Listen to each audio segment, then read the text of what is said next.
मैं बताना चाह रहा हूं, आप विकसित भारत बनाना चाहते हैं, मैं तायद करता हूं, मगर क्या आप 14% आबादी को नहीं पढ़ाकर, उनको एलिनेट कर आप विकसित भारत बना पाएंगे?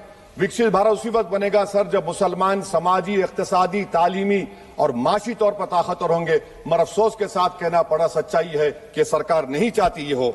सर, मैं इस हुकूमत से पूछना चाह रहा हूं कि यूनिट कॉस्ट स्कॉलरशिप का 2007 और 8 से रिवाइज नहीं हुआ, क्योंकि जो तालीम का कॉस्ट है उससे मैच नहीं कर रहा है।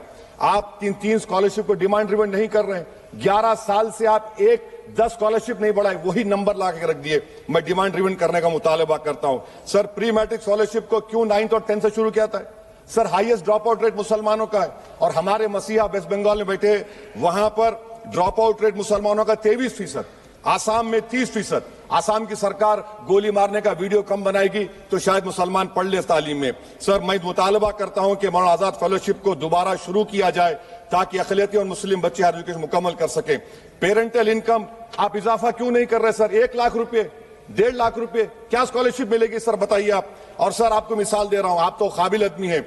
2022-23 में बजट था माइनॉरिटी मिनिस्ट्री का 5,000 करोड़, कितना आपने खर्च किया? 16%। 22-23 में सर बजट था 22-23-24 में 3,000 करोड़, 5% खर्च हुआ सर। 24-25 में बजट था 3,180 करोड़, 22% खर्च हुआ सर।